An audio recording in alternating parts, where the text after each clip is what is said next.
Hey guys, what's going on? Brian Himmelfarb, aka the Himmelgod. Kind of a impromptu Q&A. Oh man, I didn't think I was gonna do one today, and I said, what the hell? Let's do one. Let's have some fun here today and bring everybody in and have a good time here for this afternoon. It's Memorial Day weekend, and I figured, what the fuck? Let's have fun today. Let's talk about some stuff. Alpha Excalibur, what is going on, brother? First one in here of the day. You can always count on Alpha, man. He's always here, man. I gotta get on with some gaming streams with you, bro, because that would be a lot of fun. A lot of stuff I want to do gaming-wise, and fucking hotel internet doesn't want me to do shit. Hell, I kept trying to set up right now for about the last 15 minutes before I went live.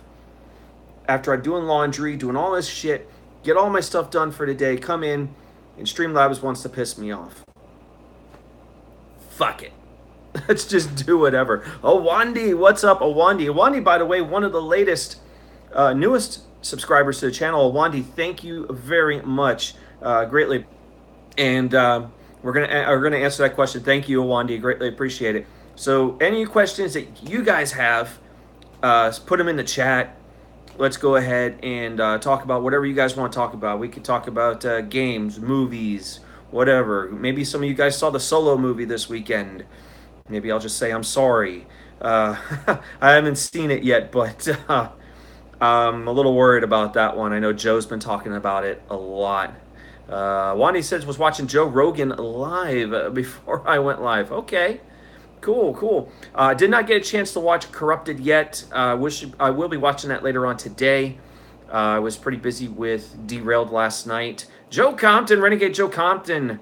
What's going on, brother? Hope you're having a great Memorial Day weekend. Thank you, by the way, for your service. I was glad to go ahead and throw a donation in your name on Friday during Monetize This. We'll get into Monetize This a little bit. We'll talk about that and what could be happening next week now that the belt's on the line. So what will the Himmelgod do? Our question is, what won't I do? Steve is here. What's up, Steve? Cody's in the house. As you guys are coming in here, make sure you guys click that like button. Greatly appreciate it. Smash that like button. Or as Joe Cronin would say, shove that thumb straight up my ass. I don't care. Whatever it takes. Hit the like button while you guys are here. This is all for you. Steven German. What's up, Steven German? He was playing Cards Against Humanity last night on Derailed. Holy shit, man. It was an interesting show last night. I didn't say as much as I wanted to, and I probably spent towards the end of the episode because my internet went to shit and I wanted to play Cards Against Humanity. And I ended up starting to play Star Wars for a little bit on my Xbox. So, I didn't really do much last night, but that's okay. It's not my show. It's Drew's show, and I'm just glad to be part of it. And big shout out to Drew. Follow him on Twitter at Gatekeeper5150. That way you guys keep up to touch with everything. Did I go see Infinity War, Dan Rex? Yes, I did. Mrs. Foulmouth Ken's in the house. How you doing? Holy cow, everybody is here. Steve Cody, I died when Tommy freaked the fuck out. We're going to talk about Tommy and Fommy, dude. We're going to get into that because, let me tell you, I love Fommy. And for those of you guys who don't know who plays Fommy, that's Mellow Yellow. And we're gonna talk about Fommy here today. So you got questions about Fommy, we'll talk about Fommy. As I said, Angel Salgado's got a good question, and I want to make sure I get it in for him. I am doing great. Mrs. Foulmouth Ken, thank you very, very much. Hopefully everybody in here, have y'all seen Infinity War yet? Let me know in the chat, yes or no, if you have not seen Infinity War and don't want it spoiled yet. But I mean, it's been at least a couple of weeks. So I did spoil it on the Himmelgod Has Spoken, where I did talk a bit about Infinity War and what I believe could be coming up next. Awandi, hell yeah, I loved it. I'll tell you what, one thing I can tell you before this weekend's up, I'm going to be going to see it again. Nope, not a fan. Okay, all right. Steven German says he hasn't seen it yet. Yeah, we might have some spoilers in here tonight. How about Deadpool? Have you guys all seen Deadpool? Let me know in the chat. So we might talk Deadpool a little bit as well as I open that floor up for you guys. And of course, any gamers in the house, go ahead and let me know. Shout out to all the gamers out here.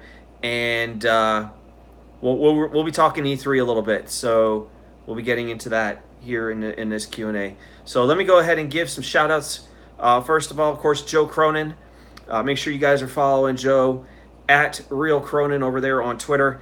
Those of you guys hopefully are subscribed to his Patreon. Little as $1 a month gets you the Corrupted podcast, which airs on late Saturday nights. Make sure you guys go ahead and check it out. I'll be watching it later on today. That's Joe, Ken, Justin Bailey, and whoever else may show up once in the blue moon. You might get Filthy Mouth Gamer or something like that. Hey, maybe one day you might get Himmelgod on there. You never know. It'd be very interesting. Who knows what can happen on Corrupted.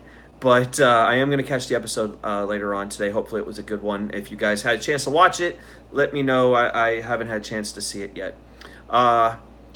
Shout out, of course, Ken from the Foul Mouths Network. Make sure you guys check out Ken, FMN Nation. I think he's got that one going for a couple more days. He's going to be live tonight for a Memorial Day live stream. And there is Ken. Oh, my buns are hurting. What's up? Make sure you guys follow Ken, Foul Mouths Network. Ken, let me know if your channel went back up again, if it's okay for you to go on that tonight. So thank you, Ken. Yeah, I'm the man. You got the belt right now that I want, so make sure you don't fuck that up. Don't fuck up my belt, man. I'm telling you that. I'm coming to get it. But we'll be talking about that today as well. What I might have planned Friday night for Monetize This. You shined it up for me with what? Cum? I mean, come on, bro.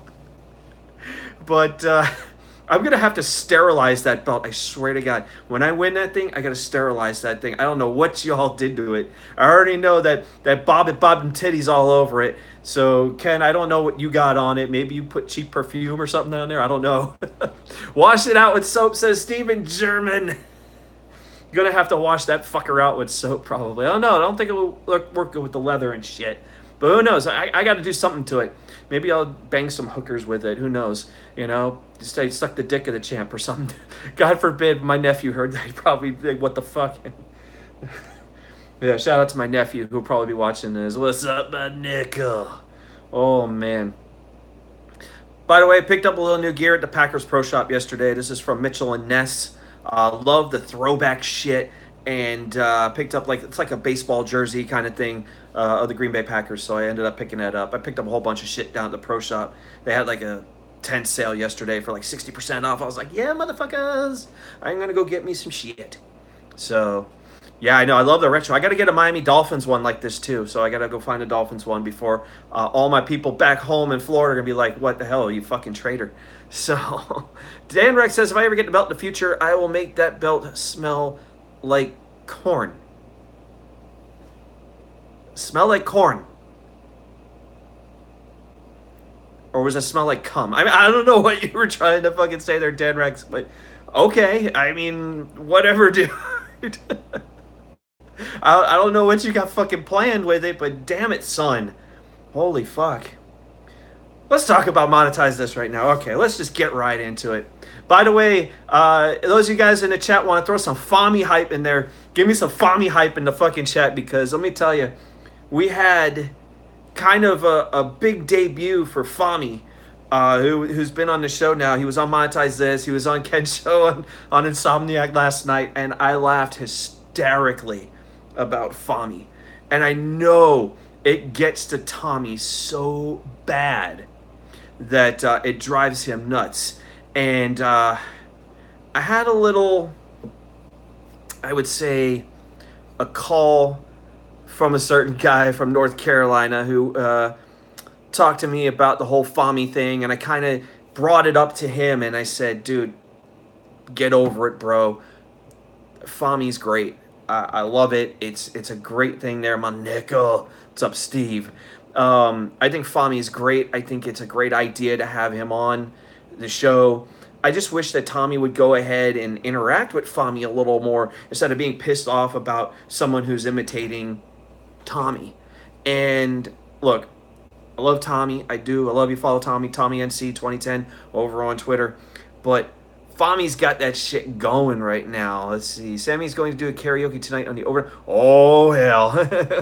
Fommy going to kill Tommy and make Monetize This great, says Steven German. Steven, I don't know what it is. You got a big thing against Tommy. I don't know, man. You want to kill him for some reason. I don't know why, but hey. The next disc battle, Fommy versus Tommy. But TSS, what's up, TSS? Man, the man behind the awesome videos, TSS. Make sure you guys are subbing to him over on YouTube. But anyway, watching Fommy just come out there and just go after Tommy, it was great. Having him like the long lost brother, I started thinking about, man, if these guys can get together, like, have you guys ever seen the movie Step Brothers with Will Ferrell?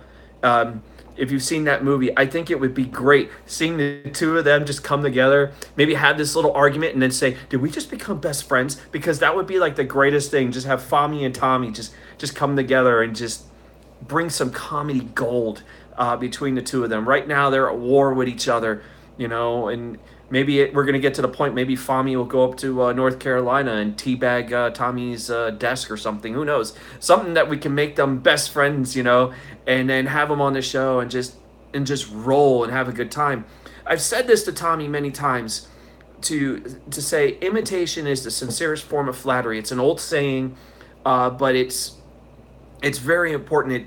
And to the point where we see imitation all the time. I don't, you know, maybe Donald Trump, who gets upset that Alec Baldwin plays him on Saturday Night Live, but yet the rest of the world loves it. You know, there's so many shows out there that imitate celebrities or other people that are in the news, then imitate them for the purposes of comedy and entertainment is wonderful. It's awesome.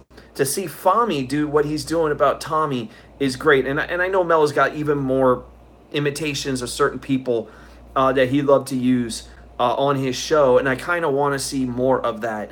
And Fommy and Tommy is just great. Awani says he loves to do impressions. Yeah, Awani, man, you got to go on Ken's show tonight. We want some impressions then. You have to do that. Elias, what's up, Elias? Fommy and Tommy sitcom where they live in sunny North Carolina. Sunny North Carolina. And do it always sunny in Philadelphia. Oh, hell yeah. Gorilla Strong's in the house. What's up, Gorilla Strong? Oh, fuck yeah. The Renegade is quite literally an invitation to... I don't know, Joe. I think you're kind of your own guy there.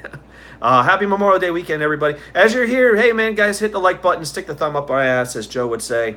Let's just do that here. So send some love, man. We all love that while you guys are here. 12 people already hanging out in the stream today. Gorilla Strong just got home from the gym. What's going on? Damn, Gorilla. I'm going tomorrow during the day if I'm not too fucked up while watching Ken's show. And maybe I'll make an appearance on Ken's show tonight. But I'm planning a big workout day for tomorrow and Tuesday. So, Elias, what are you playing, dude? Mellow Yellow's in the house. What's up, Mellow Yellow? What are you playing there, Elias? Are you playing Detroit Become Human? Because I haven't started playing that game yet, and I really want to get into it. So, that's right. Himmelgod existed before the Renegade. And then we got Hamza Himmelgod running around. I got that mentioned Friday night on Monetize This. Some people were talking about Hamza Himmelgod over in the chat. Ready for a fun night tonight? Fuck yeah, it says Mellow Yellow. Hell yeah. I'm expecting a lot of Fommy tonight, so we're expecting that. Figuring out the monetize. Steven, you need to come up with some rants, bro. You're kind of weak a little lately there. Okay, Fabe is in the house. What's up, Okay, Fabe? He was on Derailed last night. That was really cool to see Okay, Fabe in the house. Elias, yes, it is Detroit Become Human. All right. By the way, I mentioned something on Twitter yesterday about Bobbit. He was playing Persona 5. He finally got it there. Fommy's very positive today. Nice, Mellow. Bobbit was playing Persona 5, I think, for the first time, and he really got into the game. And he would send me like a whole bunch of stuff. Brian, I'm loving this game. I'm loving this game. And I told him all about it. And I got to the point where I would throw a picture of Ben Stiller just bobbing titties, you know, just sitting there talking about how Bobbit's enjoying Persona 5. So I really want to get into that game more and stream it on Twitch. But, of course, as I said, hotel internet is garbage here. I can't really do much. And what's really weird is there's not that many people in the hotel this weekend, so I kind of might be able to try and do something. If I can, maybe. Who knows? I might be able to pull something off, but during the week, this place gets a little more packed. I wish I can get a room a little bit closer to the fucking router, and that way I don't have to sit on my phone. I can put a fucking camera on my computer and say, let's do this, you know, and have a little bit more fun and interact and everything like that. But that would be really cool. I know I was in the middle of some shout-outs, so I did mention Ken. Hopefully Foul Mounts Network is live and ready to go tonight for the stream. If not, of course, FMN Nation. Make sure you guys send some subs his way in case anybody is brand new here. So that would be really cool. TSS playing Bloodstained Curse of the Moon.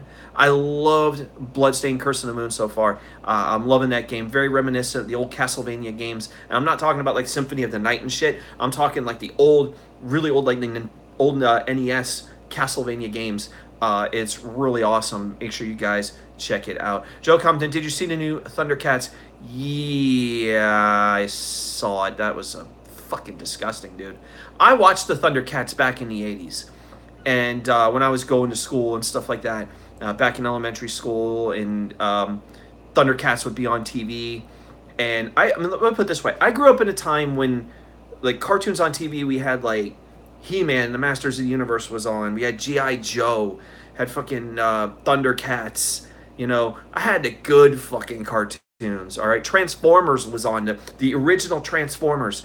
You know, we had good fucking cartoons, all right?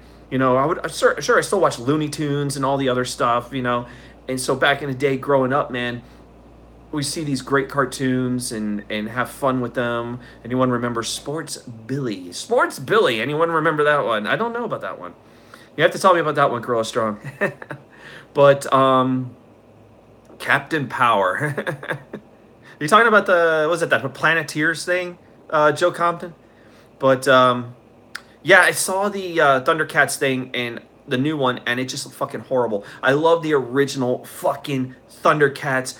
Badass, fucking fun, entertaining. Yeah, it was a little weird at times, but I didn't care. And Chitara was kind of fucking hot. And it's like, I just look at Chitara going, damn, you know? That's the way we're... Oh, Captain N, the Nintendo. Oh, okay, I know the one you're talking about. Yeah, Dan Rex, Captain Planet was the other one. Okay. Let's see. Steven German talking about new content. But yeah, back in the 80s, the cartoons were fucking awesome, dude. I really got into them. And I would watch a lot of fucking cartoons, like in the afternoon, Saturday morning, whatever it was. We don't have that shit no more. It's like it's gone. And I remember how great it was in our times. Digimon was your shit, says Awandi. All right, Digimon. All right. I think Pokemon was first, but still, we got Digimon. All right. But 80s cartoons were fucking awesome, dude. And now we're seeing some of them make a comeback, and they're kind of shitty. And like that new Thundercats. Why do I have a feeling that new Thundercats is going to be like Teen Titans Go? I have a feeling that it's going to end up being something like that. Avengers 4, 3 hours next year, possibly. We'll get into that. Never got into Pokemon. All right, there you go. I never really did either, but I worked in an aftercare program for a long time. So all these kids would have these Pokemon cards. And I'm sitting there at one point going, what the fuck is Pokemon? And I learned about it real quick. It didn't take me very long to see what Pokemon was. And I'm sitting there just like, what the fuck? And then after a while, it makes me think of the South Park episode of Chin Pokemon and how the Pokemon craze, which was going crazy. And then they did Chin Pokemon. And the more that we don't understand, I feel like the kids really wanted to get into it more because the parents just didn't understand what it was. So the kids thought it was cool. That once the parents started to understand it, then the kids will be like, okay, it's not fucking cool no more. You know, then they got to find the next thing so that the parents don't fucking understand. It's still kind of that way today. We do see a lot of that where people understand or don't understand certain content, and the more the kids realize that the parents don't understand it, they actually enjoy it more. But it's kind of the way it is. But let's see here.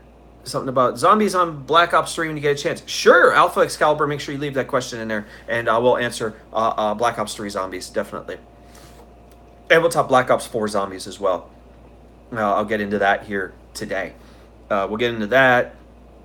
Last episode, I talked about it a little bit, but I'll talk a little bit more today since you guys want to ask some questions about it. I also want to answer a question from Angel Salgado, who left a question today, one of my new subs. Which, by the way, we got over 150 subs on this channel. Awesome. Thank you, guys. Greatly appreciate it. Let's see here. Steven German says, I got caught up watching Gen 6 online, Gen 7 this year on the channel. Oh, there you go. All right. I'm losing track of all my shit, you know, and I'm not even drinking beer yet. That's tonight. I'm probably hanging out over there with Ken. Yeah, make sure you guys get Foul Mounts Network, so you can make sure you guys check out that. especially Billy Ricky. Make sure you guys follow him, Billy Ricky, over here on YouTube for the warm up show. I dropped some fucking bombs last night on Billy Ricky.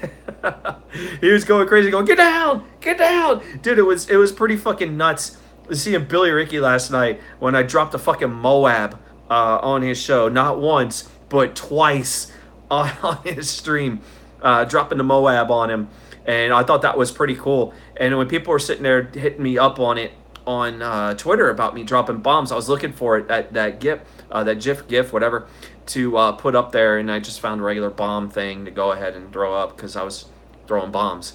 I know I got to get into monetize this a little bit for next week. Will I cash in? It's up in the air right now. I know Ken's thinking about it a little bit, going, fuck me, he's gonna cash in on me. We'll get into that. But I'm gonna lose my track of thought here.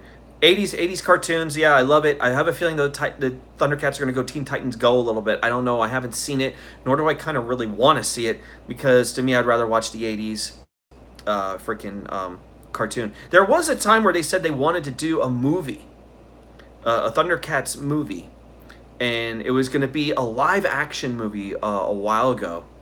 And I saw that, Steve. And I remember at the time, I think they were looking at Wesley Snipes to play Panthro. And I'll be like, dude, that'd be fucking awesome if Wesley Snipes did that. But I have a feeling that was more back in the 90s, and I think that if they did it, it probably would have looked like shit. But they were thinking about Wesley Snipes at one point to play Panthro. I was like, yeah, dude, that would be fucking cool as shit. You know? So I thought that was cool, but then I think Wesley Snipes got into some trouble and shit, you know, so it didn't really work out for him. Dan Rex talking about Ben 10. Imitating voice. What voice, Stephen German? Go ahead and let me know about that. If you guys are new here, just jump in. I see a lot of people are jumping in back and forth. Make sure you guys hit the like button while you're here. But, holy fuck. But, yeah, the whole Thundercats thing, it just looks fucking terrible. I'm worried about it. I pretty much probably show no interest in it. The 80s stuff I love. And I'll admit, once in a while I do watch Teen Titans Go. Ray Rollins in the house. What's up, Ray Rollins? What's poppin', Himmel homie? Yeah, what's up, man? Another name for the Himmelgod. Got so many fucking names. I'm sitting here on Billy Ricky's channel. I'm known as Himmel Pimp. You know, I'm the Himmel Pimp, the king of all hype on his channel. And dropping those Moabs last night kind of just keeps me in that level of Himmel hype, being the fucking guy near the top. There's just so many fucking names I have, you know.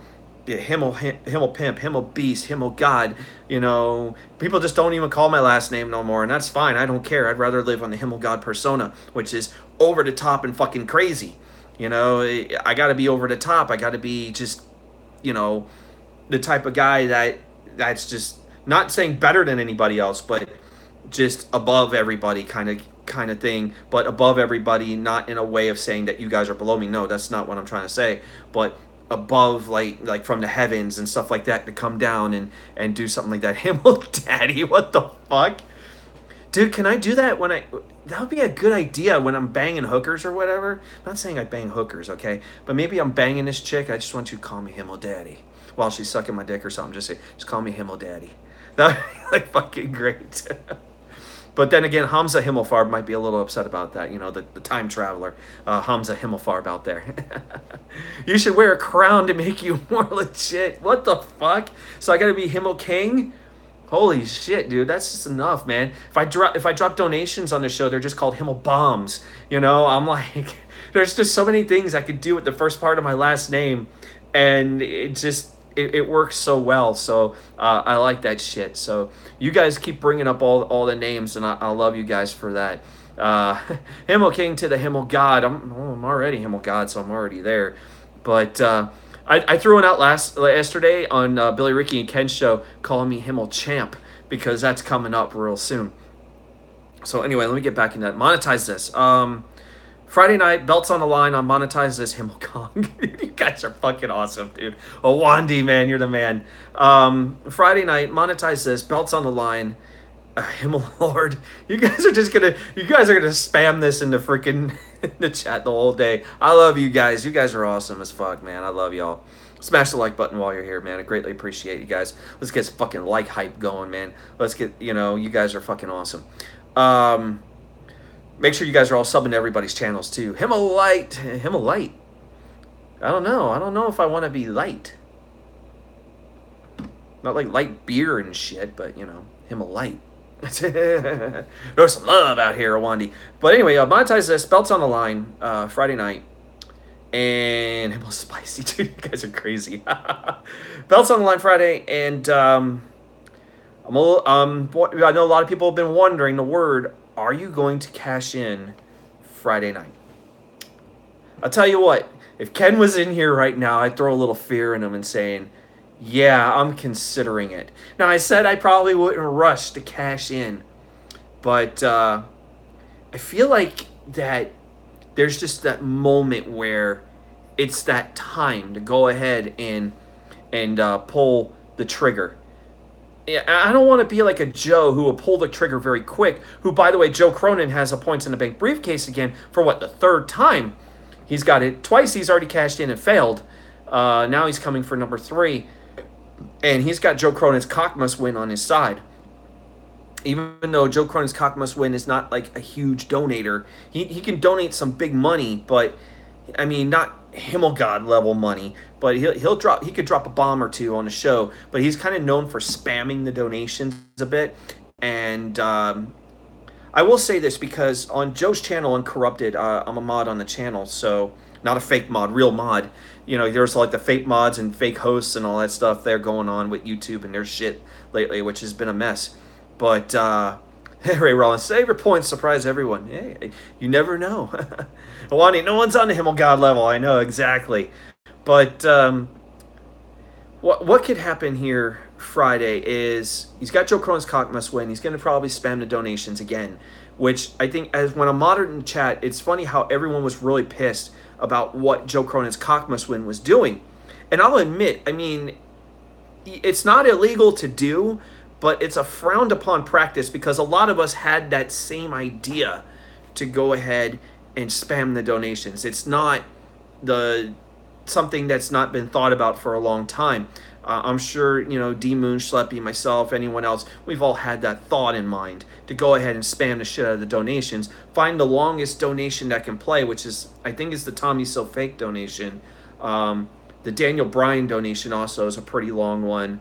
And I think there's another one that's a pretty decent length that people will actually use to their advantage and go ahead and use up all the time. So what Joe Cronin's cock must win is doing is something that we've all known about, but it's frowned upon because I want everyone to have a voice. I want everyone to donate and be able to say something and give points for the person they want to give points to, whereas someone who's going to try and use up the whole 10 minutes and keep everybody out, which I think really sucks. I feel like everyone should have that voice. Now, granted, not everyone was really donating at that portion of the show, so when he spammed, I think it was like maybe 4 minutes left. So, but usually that's when the time everyone really wants to snipe a freaking donation in to try and win and, get their person over. And Joe Cohen's cock must win just pretty much said, fuck you, I'm going to do it this way.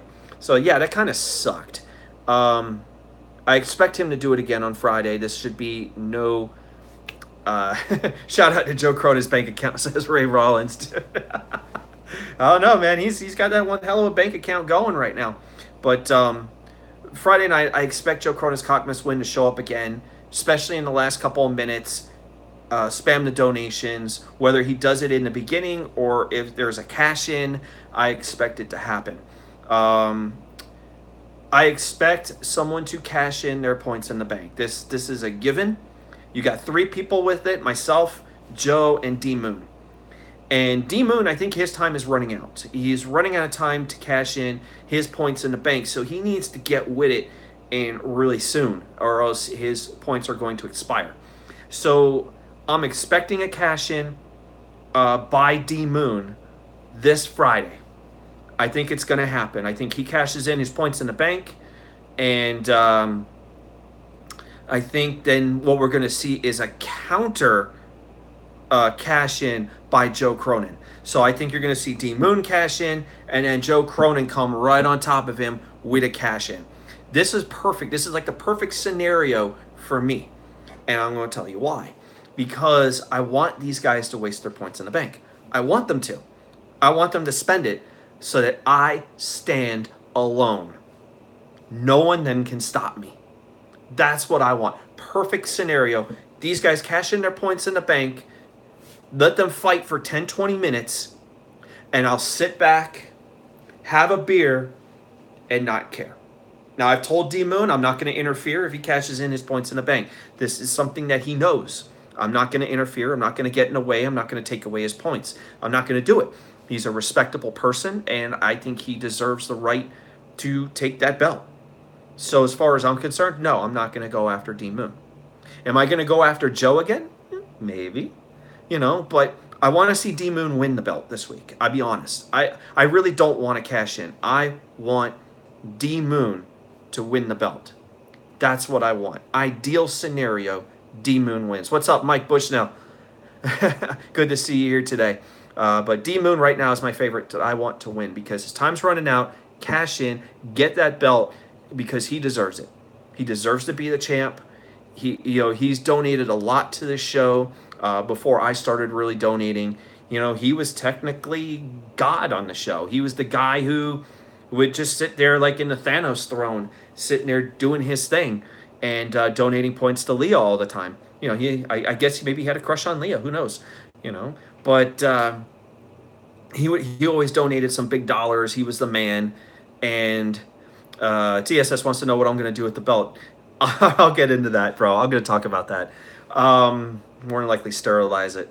But D Moon, I want him to win. I really do. And he knows this and stuff like that. Let's make Tommy I think people want Fommy more than Tommy winning the belt. Leah has a crush on Tommy too. Mike, what the fuck? Let's say spit out there for a second. I think a lot of people kind of want Fommy to win more. I almost thought Fommy was going to do it. D Moon want to make Leah's panties dry. I'm telling you, man. D Moon, man, he's got a thing for Leah. I'm telling you. I think he does. I really think he does.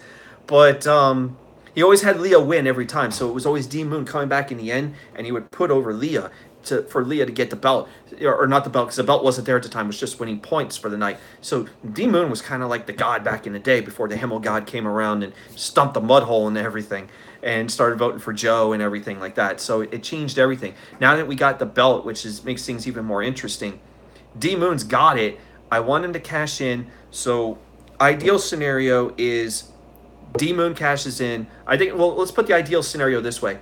Joe wins the belt first. Because we know that's going to happen with Joe Cronin's cock must win. He's going to put Joe over at the end and give him the belt. So he'll have the belt and points in the bank. But this is when D Moon comes in because he knows he's got to cash in his points in the bank, put him over. Now D Moon's in front. Joe at that point will counter by cashing in his points in the bank. That's exactly what I want to do while I sit back and enjoy the fireworks. That's what I want. Ideal scenario. I think that a lot of people will vote D Moon. They're gonna have that happen. He's been very silent for the past few weeks. He's been in the chat a little bit on Monetize This and on a lot of Joe streams. So I think that we will see something from D Moon this week. It's got to happen. He's running out of time. This is the time to do it because I don't know if he's going to have a next time. This is it. D Moon's got to cash. Now, if these guys go ahead and cash in on each other and go to war with each other, and when it all's said and done, I'm standing alone, chances are I probably won't cash in points in the bank. I will sit back on it. And here's the reason why. Joe said something yesterday on Twitter about points in the bank. And I thought it was very interesting. And I feel like that this is something that needs to be done. Points in the bank has been happening way too often. That it's kind of lost its luster a little bit. Because all of a sudden everybody's got freaking points in the bank, points in the bank, points in the bank, points in the bank. I get what he wants to do and build the donations, and that's fine. I get it. He's building his channel, and it's a way to make some good money to have points in the bank. And damn, Mike, holy shit, dude, that's funny. I've never seen it in the small bus. I think they call it the short bus. Damn. Exactly, Steve, dude. That was brutal right there. uh, but anyway, Wandy, what the fuck with the cornflakes, brother? But I'm getting to the point here about points in the bank. It's been happening a little too much. A lot of people have been kind of a little complaining a little bit about points in the bank. I'm a little bit of the guy saying, okay, guys, it's a little too much points in the bank. I think Joe made a suggestion to do points in the bank once every 2 months, which I think is a great idea. Once every 2 months, this way, when the belt is on the line, maybe the person that wins doesn't have to worry about someone cashing in on them at the last minute like we have now, where cash-ins can come pretty much often, and we have the Wild Wild West. Granted, I like the Wild Wild West setup with the points in the bank, but I don't want it to happen too often. So I think Joe makes a really good point. I think a lot of people make good points on this, and I kind of agree. I'd like to see qualifying matches again, qualify people to go in for the belt. I think that would be a great idea. And then you probably have once in a blue moon someone with that points in the bank who could come out of nowhere and take the belt. I think that's the way it should be. But then again, it's Joe's show. It's his decision upon how he wants to do it.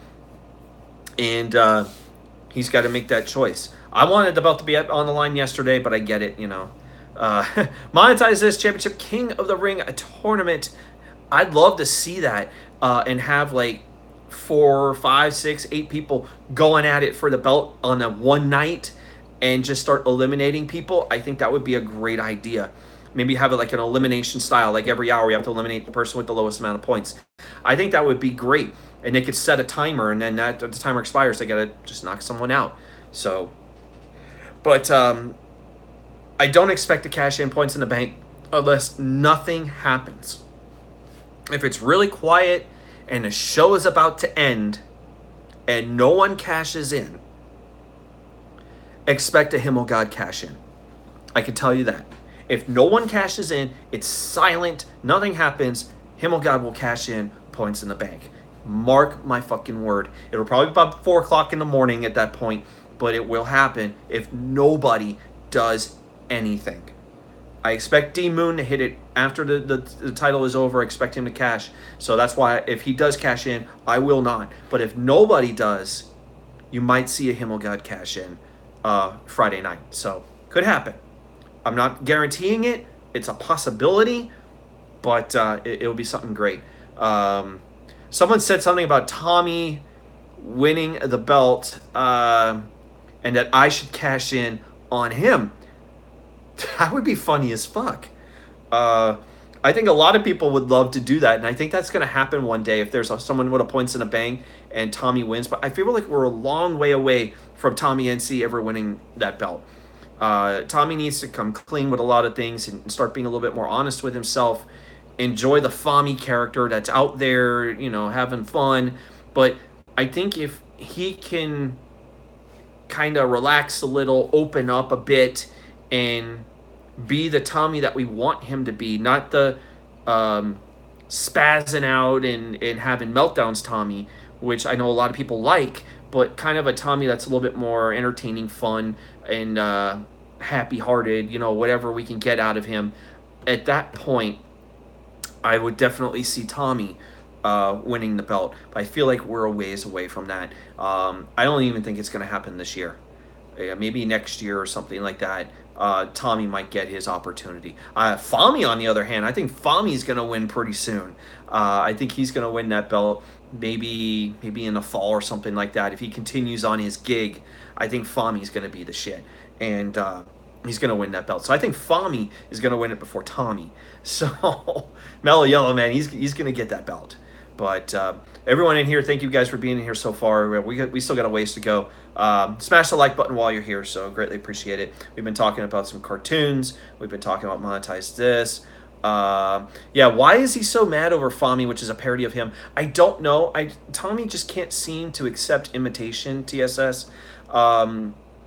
I don't understand why. We see imitation all the time through like shows like Saturday Night Live, which does imitation everywhere, and people love it.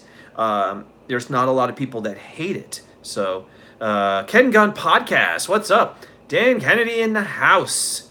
What is up, man? Great to see you here today. Tommy is a fake ass. You guys are bad, man. Look, I thought that way a little bit. I don't think Tommy's as fake as everyone wants to try and put him out to be.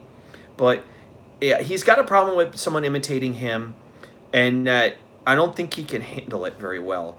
They think they're doing it as a punchline, and that they're making fun of him. And I don't think they are. They're kind of. I feel like that Fommy is a celebration of Tommy. You know, just to see someone who took the time to look like him, act like him, do everything like him. And to see that is funny, it's entertaining. Tommy's fans, I told this to Tommy, his own fans liked Fommy. His own fans loved it. I'm sitting there in the chat, modding in the chat, and what did they say? We love Fommy. Everybody loved him. And Tommy needs to kind of accept Fommy. It's a great thing. It's a great character, and it's fun. So, Tommy, when you do listen to this, and I know you will, like I've said before, imitation is the sincerest form of flattery. Enjoy the fact that someone took the time to do something fun about you and went with it on a comedy routine that is fantastic. Okay? It's not like anyone else is ruining you.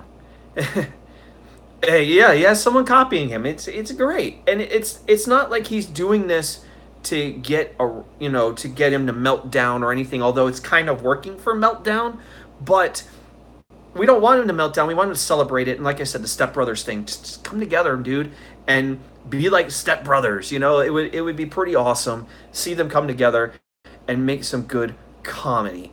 Samuel Walker, come on, man, don't do that. Don't do that, bro. Don't put the N words here in the chat, bro. Please don't do that. I just think he does some questionable things. Yeah, Tommy does do some questionable things, and it makes for good videos. By the way, TSS, I love them because they make good videos. So yeah, they're good for sound bites. I know the guys want sound bites and shit. So Samuel, come on, dude. Don't put that stuff in the chat, bro. Seriously. Don't put that stuff in the chat. I'm gonna have to get a mod on this freaking channel to go ahead and get rid of that stuff. Samuel, come on, dude. Not cool. All right. But we don't want to see that stuff here, okay? But anyway, I understand all love, but let's be reasonable. Let's not throw the N-word around in the chat. It's not cool. Anyway,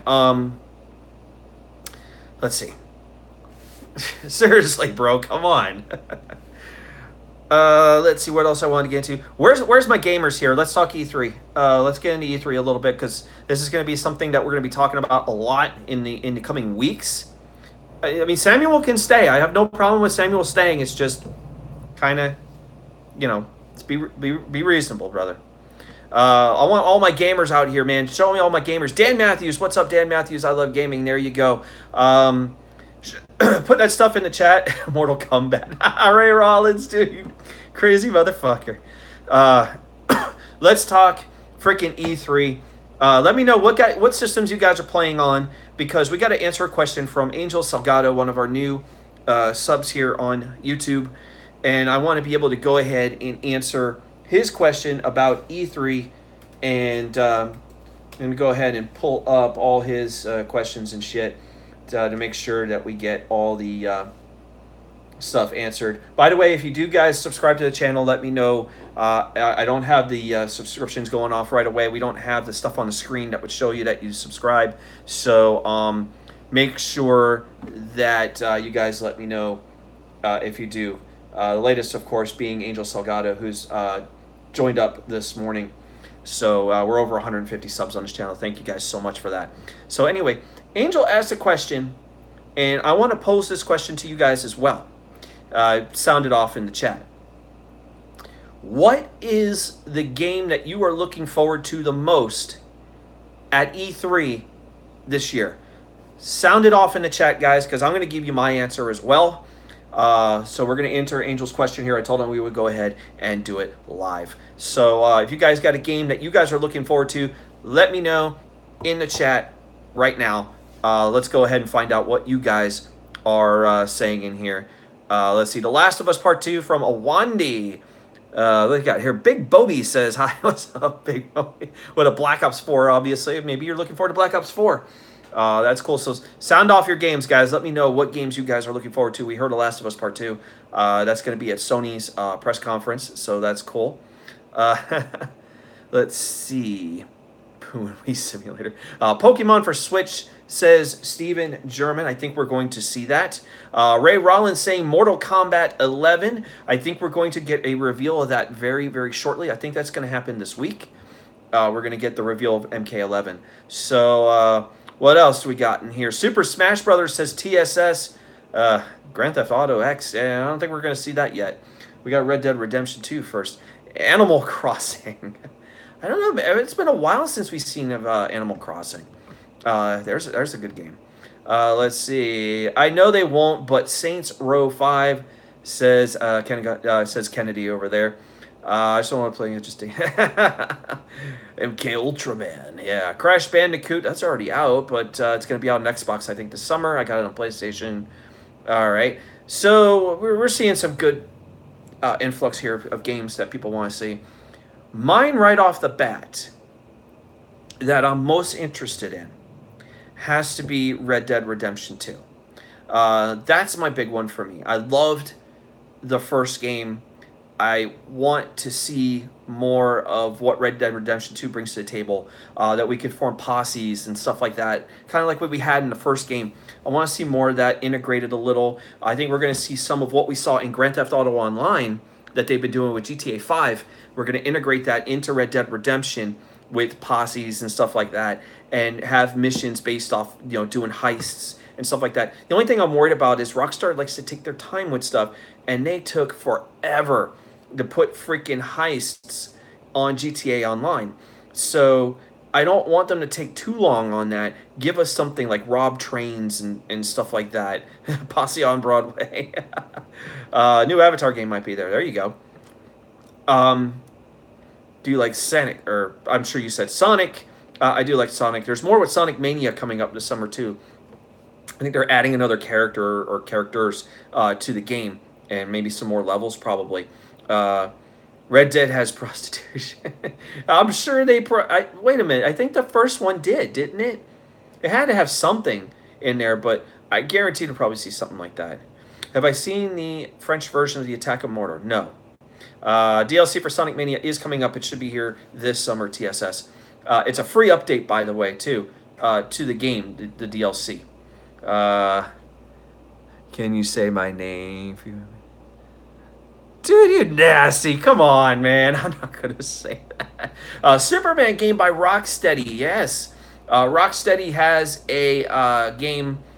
Yeah, that's going to be pretty cool. They're going to have the Superman game. They're going to announce that. It's pretty much out in the open that they're doing a Superman game.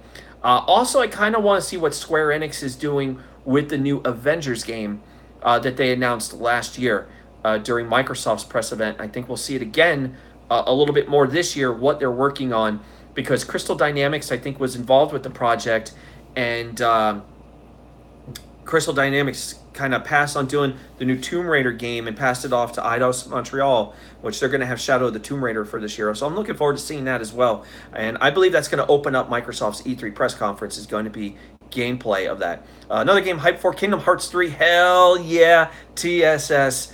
Hell yeah, Kingdom Hearts 3. I've had a chance to see it. By the way, rumors are circulating about Kingdom Hearts 3 that it may be available by October of this year. So keep an eye out for that. Kingdom Hearts 3, October this year. We're going to see about that, because the fact is they are going to be showing it at E3. I'm expecting them maybe to show it at Sony's E3. They might have something for that, maybe with a release window or a release date of Kingdom Hearts 3. So I think we're going to see it this year. Have a pooing feature. Come on, Dan. What the fuck, bro? Oh my god, a bathroom feature, right? We have a bathroom feature in practically every game we should have. Suck Me says, do you think my name could be a video game? Sure, why not? You could put it in GTA Online right there. Have people run around saying, say my name, like Francis and freaking Deadpool. Missile Command style game. Well, they got that right now. There's plenty of Missile Command that's out there. Like the Atari collection, I think, has it. It sucked me off. Damn, math used to be fucking crazy. Oh my god. Uh, I'm just watching what you guys are saying so I don't get my channel banned. Don't do that shit to me. But dude, you guys are fucking crazy. I want to do a lot of game streams. Unfortunately, my hotel internet is so bad here right now that I'm here for the next couple of months. I can't really do much. I wanted to do more game streams. I will be doing recordings of it, more God of War and stuff like that. Detroit Become Human I'm going to do and get that online here on the YouTube channel so you guys can watch some of the gameplay that's going to be doing for that. Do poo stream? No, I'm not going to do that. What do you want me to do? Sit in the freaking bathroom and do a poo stream? Come on. Elias, yeah, woo! More Twitch will be coming up. The Himmelgod has spoken Thursday at 8 o'clock Eastern Time on Twitch. It'll be just like this, an in real life stream where you guys will be able to interact over on Twitch. And who knows what I might have up there. I might try and do something mobile gaming wise, or put something up there so that you guys can see me playing some games, talking to you all, and doing shit. And then, as I said, coming up to the point where we can get a good quality stream going is to get form party chats and get you guys in on the fun, doing Fortnite, or eventually when Call of Duty Black Ops 4 comes up, we'll do Blackout and a whole bunch of stuff. Dude, we're going to do crazy stuff. Dude, please, Samuel, what the fuck, bro? Holy cow. Amanda Scudbug, please have a shout out. Yes, Amanda Scudbug, you can have a shout out. There you go, Amanda. You got your shout out. Even though that's not the Amanda I'm thinking of, Amanda Carmen. But yeah, but definitely a Wandy, who's of course one of my new subs here on the channel today. Greatly appreciate it. TJ Banks, what's up? Love this shirt. Mitchell and Ness, man. I picked this up. Packers Pro Shop. I picked it up. Brian, what are your thoughts on the Atari VCS? Says TSS2. TSS wants to know in the VCS. I think it's going to suck. Honestly, I don't think the Atari VCS is going to be that big of a deal. I'm kind of a little turned off by it. I like the design. I will say that. I think the design of the Atari VCS is pretty cool. Especially, I think that there's a part where you can order and it goes up to like a wood design, kind of the old Atari VCS, which I had like way back in the fucking day. I think that would be really cool. Support my Kickstarter and Television Iguana. That would be pretty cool. There you go. I think it would be pretty awesome to kind of do something like that. But I think the games they're doing, they brought back the old joystick controller. I did see that. And then they kind of had like an Xbox style controller. No, I'm not married. I am a single dude. I remember I'm trying to pull it up right now. TSS. I'm going to pull up the Atari VCS here. I know it's set to come out very soon. Yeah, it's an Android device. It pretty much runs on that. Let's see, Atari VCS. I'm pulling it up now to kind of look at what the new... Okay, so I have a picture of it. I can't really show it right now because I'm on my phone doing the live stream. But I do have a picture I'm running of looking at VCS. So if you guys look it up online, you'll see what I'm talking about. Sleek design. You do see the wood panel, the kind of like the little lines in between. We see a lot of that with the Atari VCS back in the day, which used to be known as the Atari 2600. They did that. But very classic style design. The controller looks sort of like an Xbox 360 controller. Or not 360, even Xbox One standards. You see that. It kind of reminds me maybe of another Steam machine kind of thing. If you guys remember Steam machines back in the day, they had stuff like that. And I wasn't too big on the Steam machine. They do have the old joystick controller with the one button. I did hear that they are bringing the old classic Atari games. Glad you're not in Florida right now. Yeah, a lot of rain from Alberto. Alberto. Remember that from freaking The Water Boy? Alberto. Someone needs to do a meme with that, with freaking Alberto from the Water Boy. He didn't show up till the end of the freaking movie, but there he was, and it's like, oh, what the fuck, Yo, man, money like that, Tiger Woods. I'll be your manager. Oh, is that Roberto? Oh, okay. It wasn't Alberto. It was Roberto. Thank you. Roberto, says Mike Bushnell. My bad. I thought it was Alberto for a second. Okay. Maybe you just, you know what you do? You just use Alberto Del Rio, banging Paige all the way up the coast, even though Paige is not with him anymore. But yeah, it's basically a design where you can download games. Obviously, it's an Android device. As I'm looking at some of the innards of this console, uh, I'm not too big on it. How much was I think the price of this thing was like about $200. They wanted $200 for this thing. Who would pay $200 to play old classic Atari games? Granted, you can get some newer product there in their stores because it's pretty much an Android device. And I don't know. It wouldn't be my thing. I look. I loved Atari back in the day, but to be honest with you, it doesn't look like something I would honestly really want to buy. Uh, I already got with the Xbox, the PlayStation, and the Switch. I think I've already pretty much covered every single platform, at least for this generation. So I can't really see myself with an Atari box at all. So I would pretty much say no, not interested in the Atari box. But Alberto banging up the coast. Yeah, Steam machines failed because they had too many. Yes. Oh my God, TSS, you are absolutely right. Way too many models of the Steam machine. Like so many companies, I think, were making the Steam machine, and they had like so many different looks of things. Some of it like very futuristic, stylish looking shit, and then you saw stuff that looked like absolute fucking garbage. It was like, what the fuck is this shit? And then the controller. I was at GameStop a couple of days ago, and they had the Steam controller up, which looks like a fucking owl. If you put it, it's seriously. If you look at the thing, it looks like a fucking owl. Uh, it looks awful. My other Kickstarter is a cream machine. Oh my God. Mike Bushnell, dude, you're crazy, bro. Absolutely insane. See a lot of people here that are new. If you're new, hit that like button, guys. Greatly appreciate it. Everybody hanging out in here today. We're coming up on at least 10 likes. That's awesome. You guys are doing awesome, man. 14 people watching here in the chat right now. Greatly appreciate you guys hanging out here for kind of an impromptu Q&A. Really appreciate all you guys asking questions, and some of you guys are a little off the wall versus those of us who are on the wall kind of thing. But yeah, I'm not sold on the fucking Atari box at all. The Steam machines, there was way too many models. I do remember that. It could have been something special if they kept it to one model. Maybe Alienware went ahead and make the one model of a Steam machine. I think that would have been really cool.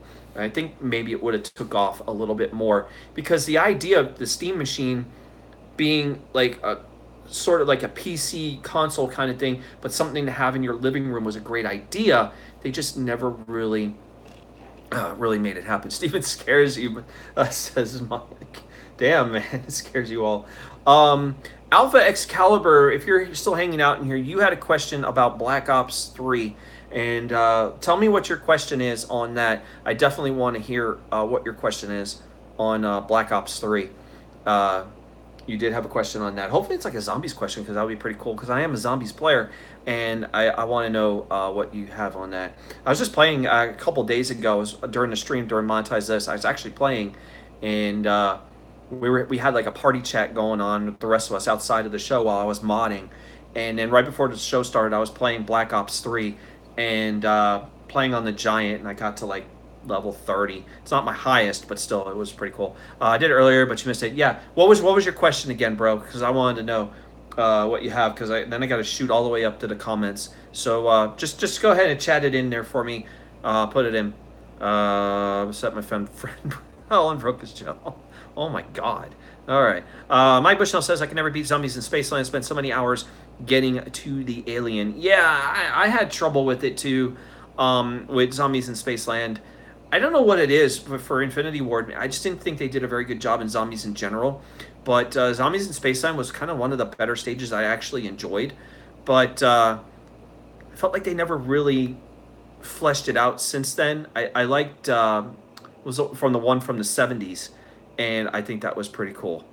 I know it's kind of weird. My friend Keelan has a fetish for guys like you. Dude, what the fuck, man? Come on. I can't read that shit. Oh my God, I need my glasses on, man. Come on. Not my reading glasses, but what the fuck? Dude, you're crazy. Amanda Scudball. I don't even know who that is, but all right. Let's see. I think when you and Bobbit get together to play it, you want to play a party of 4. Absolutely, we would do a party of 4 for Black Ops 3 as well as 4. I would definitely do it. You're fucking crazy. Kennedy says, have I seen Deadpool 2? Yes, I have seen Deadpool 2. We'll talk about it a little bit. Hardest game I ever beaten was Ninja Gaiden. Good game, very tough. Yeah, I'm with you, dude. I beat that game. It was fucking hard as fuck. But I beat it. I'd love to come back and play it again. I am kind of playing it on the NES Classic, so I have done it. Anytime you want to play Alpha, we're down to do some Black Ops 3 Zombies. Let us know, and I can get myself and Bobbit in, and we can join you. Because we got to get Bobbit better at Zombies. He's still a little rusty. Whereas for me, I'm a little bit better. So glasses lives matter, says Steven Sherman. Sorry, I warned you. I was weird, says Amanda. Okay, yeah, I can see that. 34 on the Giant. Yeah, I'm a little bit higher than you there on it. But yeah, I got to 30 yesterday because I was just screwing around. I knew the show was going to start soon, and I had to end. And I was like, all right, I got to die at some point because I was pretty much at a point where if you're in the if you're going in the back to where you turn the power on. And you hit that one door that's in the back there. So you kind of go to that back room where there's a teleporter there. And I go up the stairs over to that corner. Sometimes there's a mystery box there. And a lot of times, of course, there's not. There was no mystery box there for the time. I had the RPK with me and the Locust sniper rifle. And I had both of them upgraded. And I just started wailing through zombies on it. It was pretty cool. And of course, Bobbit has no idea I'm playing until he hears insta-kill. And he's like, oh, Himmelgod, you're out there playing freaking Black Ops 3. And I'm like, yeah, man, I'm playing Black Ops 3. He goes, yeah, I heard that insta-kill going on. So I thought it was pretty cool. Can't remember the name of it. I think it's Nocturne Totem. Got up to level 19 by myself. That's pretty good there, Alpha. Because back Nocturne Totem, which was the first map, was just really more of a survival map. You didn't really have perks and all that fancy stuff. It was survive as long as you could. And this time now they kind of threw the gobblegums and the perks and stuff like that you can get, like random perks and shit. And you were able to go ahead and do that. And I'm surviving a little longer, even though you don't have a way to pack a punch and whatever. So yeah, that's not bad. The only thing I want remastered pack of Mario Party 1, 2, and 3 with HD and online play. Yeah, dude, I like Mario Party. I think we'll see it for the Switch very soon. And Devil May Cry, I need Devil May Cry 5. Yeah, you're going to hear Devil May Cry 5 this year. Guaranteed you will hear a Devil May Cry 5 announcement. They've been talking about this for a while. I think we're going to see it. And speaking of announcements, I think we're going to hear the return of NBA Jam. NBA Jam is going to come back at E3 this year. Expect it during Microsoft's E3 press event because Microsoft, Tim Kutzrow, who is the voice of NBA Jam right now, he already confirmed that he was working with Microsoft on a new NBA Jam game. So get ready for that. Fuck NBA Playgrounds, fucking NBA Jam. So it'll be cool. I just hope they don't have the stupid card gimmick. You hope not. You hope not. Let's see. NFL Neil. Come on, Mike.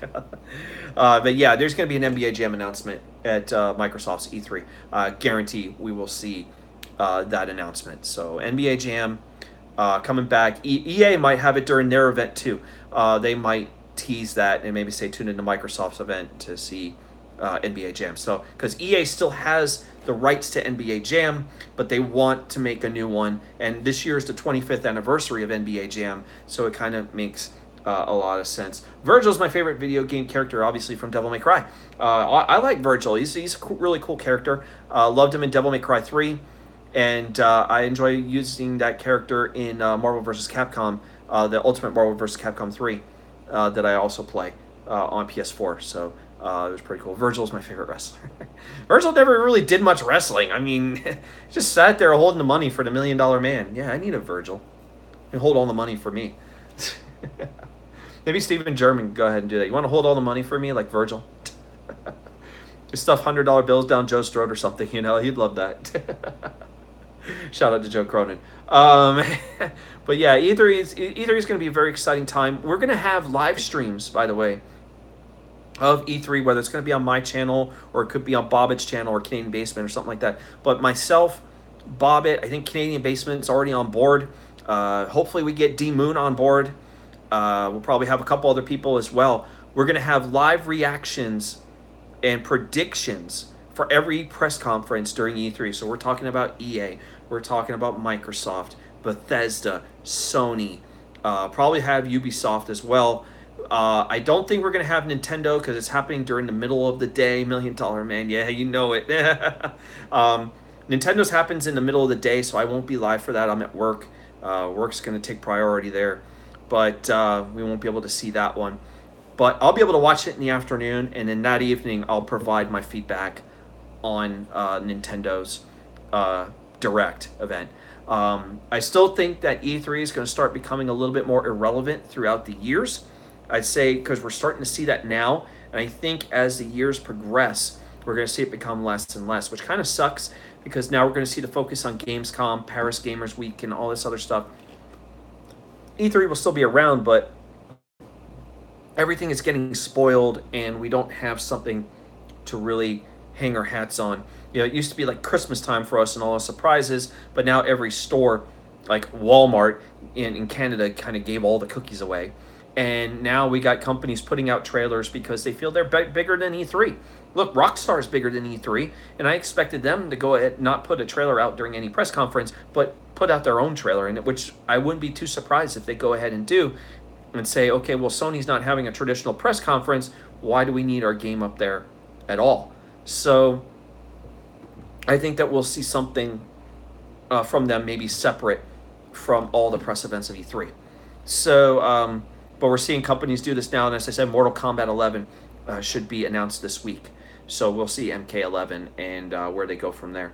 I would have loved to have seen it on Microsoft stage showing MK11, and then my ideal scenario would be, here's Mortal Kombat 11, and then here, now that we announced it, here's MK9 backwards compatible along with the arcade collection on Xbox. That would be pretty cool. I mean, we haven't seen anything of MK9 when Ed Boon announced it back in Kennedy talking Sly Cooper 5. We'd like to see Sly Cooper come back. Good call there, Kennedy. We haven't heard anything from MK9, and I remember Ed Boon saying that that the game was going to be backwards compatible on Xbox One. It's been 3 years now, and we're still waiting on it. He said in a tweet, MK9 and Injustice will come to backwards compatibility. We got Injustice, still waiting for MK9. Let's see. Yeah, DM me on Twitter. Let me know. We'll definitely do it. And if I can't stream it, we'll find a way. Maybe the Bobbitt can stream it and whatever. Because as I said, streaming is going to be an issue here. I'm lucky to get this on my phone using a cellular connection right now. To be able to go ahead and do this and hang out with you guys, because I'm having a blast.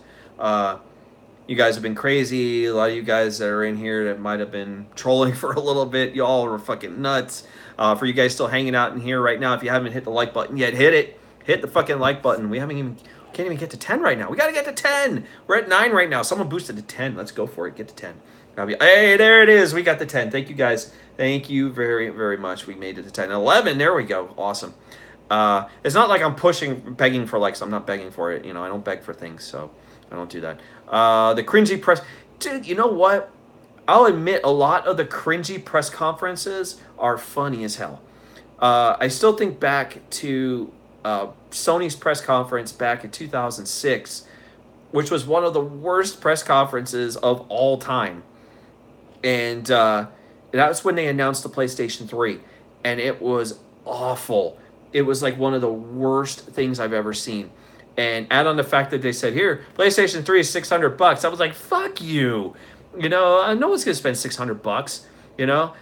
You had the one game, I think it was like a Dynasty Warrior style game, where they said, we're going to be historically accurate. And then all of a sudden you see giant enemy crab, hit him in his weak spot. And I'm like, what happened to historically accurate? Not like all the fanboys right now, Battlefield 5, sitting there bitching about historically accurate. Why is there a woman? There are no women on the front lines. Like, who cares? We're in a PC society, social justice warrior society now, where we just can't have, you know, what you want. It's not going to be historically accurate. Look, Battlefield 1 wasn't historically accurate, so give me a break. You know, people went after a lot of the weapons and stuff in Battlefield 1, said, where the fuck was that? Where was that in World War 1? We didn't see it. So, it is what it is. You know, you didn't have, like, I mean, Call of Duty's World War 2 wasn't historically accurate. You didn't have somebody like a one-man fucking wrecking crew running around in there destroying everybody and telling everyone, give me a health pack. I mean, we're beyond that shit now. You know, gaming is fiction. You're not going to see a lot of hashtag fact anymore. Sorry, Joe. Hashtag fact. I'm going to take a drink here real quick. Maybe I talk too much and I got to go ahead and cleanse the palate a little. But, let's see, where was I on this shit? I'm talking about Battlefield and Call of Duty and historically accurate shit. Yeah, we're beyond the historically accurate stuff. I don't think we're going to see anything like that. We're beyond it. And let's see, Joe fails. Hashtag Joe fails with points in the bank. It says Steven German. He's failed twice already. I'm part of the reason for one of them. Yeah, we're talking about press conference, the cringy press conferences. Let's see, favorite press conference when they announced the Saturn was coming out. Yes, this was 1994. I want to say it's 94 or 95. I want to say it's 94 because I think that's when the Saturn was out. And they got up on stage and you had the one guy from Sony, president of Sony coming up, and all he said was $299. And all of a sudden, everybody lost their shit for the original PlayStation. And that was back in, it was 1994 when that happened. So the Saturn was out in 1994 that year. PlayStation, I think, arrived in 1995. So, yeah, the whole $299 thing. And Saturn was $399. And all of a sudden, they said available now. And all the retailers are like, what the hell? You know, they weren't ready for that stuff. Sega went in for the fucking surprise. And it bombed on them horribly. And they rushed it to market, and Sony was like, "We'll just release this thing a year later. Watch this," you know. And they did that shit. And then add on the fact that Sega had the 32X around that time too, which was that mushroom-shaped add-on they put on the Genesis, which was like putting the fucker on life support. It was so bad. I even had a 32X. I'll admit it. I owned a 32X. I had it because I loved my Genesis so much that I had to go ahead and put the defibrillator on there with the 32X, even though it was kind of a piece of shit, but it did play a lot of the games a little bit better that I played, and some of them looked better too, even though the games were a little bit more expensive to buy. They were $69.99. I remember at that point. You know, I mean, you gotta remember I wasn't that rich back in the day, so you know, I'm like a lot of other guys. When they buy games, you might not be able to buy that many and shit. Yeah, from Angry Video Game Nerd, he did say that. It's like it's on life support. If you watch that video, if you guys haven't watched the video from Angry Video Game Nerd of the 32X, I recommend you guys watching it. It's really funny. I had a chance to go back and watch it, and I was laughing my ass off because I was kind of in the same position of a lot of stuff he was doing was stuff that I was doing back in the day, trying to hook this thing up, going, why does this thing have another fucking power adapter? Why isn't the screen on? Why is it fucking blank? All this shit. He did a really good job. The Saturn wasn't that bad of a console. Sega just screwed Sega. That's true. You had Sega Japan and Sega of America clashing. Any idea that Sega of America had, Sega Japan was like, fuck you, we're not doing that. We're doing our own thing. So there were a lot of issues with that back in the day. It was a big civil war between the two of them. If you guys haven't read the book, it's called Console Wars. Go check it out. That was a console war back in the day. We're not having that now. There's no such thing as a console war right now. Don't listen to guys what Crap Gamer and all those motherfuckers out there want to tell you that there's a fucking console war. By the way, don't even watch Crap Gamer's videos. They're fucking horrible. I've actually seen a couple of his videos. It made me want to fucking puke. All right? That guy's like the biggest Microsoft cheerleader I've ever seen, and his videos are clickbait crap. He'll put up like huge news about Xbox. Like, what is it? What's the news? Gotta click the fucking video to find out about some indie game that no one gave a shit about. And but he does this all the time, and it's some of the worst shit I've ever seen. Yeah, don't watch his videos. He's a cheerleader, and even Phil Spencer of Xbox has shunned him. So it's really sad and pathetic. And for some reason though, his shit shows up. Yeah, he is the Sean's View. Crap Gamer is the Sean's View Entertainment of fucking video game channels. It's bad. He shits on Sony a lot.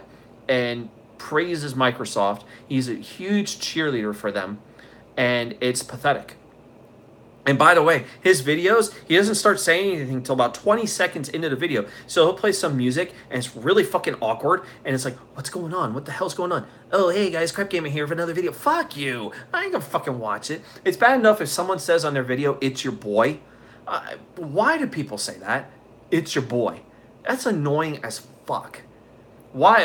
It's like, come up with a way to open your video, but don't come out saying, it's your boy. Like, who? I don't even know fucking who you are. It's your boy. I don't care. So I feel like it's one of the worst things I've ever heard. If you guys have something you've heard on a channel that someone has said some stupid little catchphrase or something, let me know about them there in the chat. We could talk about them. But it's your boy is like really terrible. As soon as I hear that, I just want to turn the video off.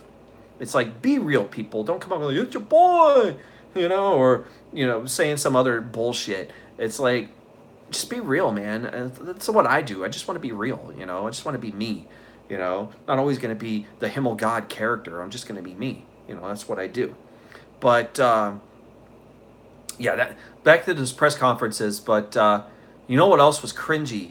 I don't know if you've seen it, TSS, would be, was it Square Enix? Square Enix had one in 2009, which was so bad. It was so pathetic. It was the one where the guy was talking about 99 Nights 2. You can find this on the internet. It's hilarious. This guy had no idea what to say. And he's sitting there talking about 1 million troops. And I'm sitting there laughing. I'm like, oh my God, this is so fucking bad. And was it 2009? No, 2010. I'm sorry, it wasn't 2009. It was 2010. And people in the event were like, okay, whatever. And then all of a sudden he'd be like, he'll start doing some gestures and shit. And it was just really cringeworthy stuff. It was like the worst 2 or 3 minutes you could ever see in your entire life. Maybe they were hoping to show gameplay or something and didn't show. It's just a guy sitting there at the fucking podium. 1 million troops. It was so bad. It's like Shinsuke Nakamura. No speak English. It was just shit like that. And it was just awful. But yeah, that was a really bad press conference. I would also say there was one that I think his name is Jamie Kennedy. It was an Activision press conference, and I think it was Jamie Kennedy. I think it was, and he was drunk coming into the event. And every time he would tell a joke, it was like the cringiest shit you ever saw. It was so bad. I would kind of harken back to that one. I think Watch Mojo has one where if you watch their videos, they have like the top 10s, and they have one of the worst E3 press conferences. And they do bring up the Jamie Kennedy one for Activision, which was so freaking bad. I would also say Ubisoft had a couple bad ones before Aisha Tyler came in. So there were some bad ones there. Microsoft had really more bad moments with theirs when they brought the Kinect up and they had the child actors doing the freaking Kinect, and it was just really, really bad. It's like these kid actors are just being coached on what to do, and they're sitting there and they have no idea how to interact with this thing. They're just child actors. They don't know shit. And at one point they would be playing the game. You could tell they're acting, and right at the end they go fist bump, and I'm like, oh my God, this is so fucking bad. It's almost as bad as the 2 guys that were playing football for the Kinect Sports. It was like, what the hell, dude? You could tell they're acting. You could tell it's bad. The crowd was just so out of it. It was probably one of the worst events I've ever seen. Gladly the Kinect is not around anymore because it was a piece of fucking garbage. Worst add-on I've ever probably noticed in my life. I've actually tried it at one point back on the 360, and it was shit. Absolute fucking shit. So I mean, it was just horrible. So if you guys got some stuff there from E3 that in the past, bring it up, man. We could talk about it and chill and mention some shit there for that stuff. But let's talk movies. Let's talk some movies as we get ready to close out the day here.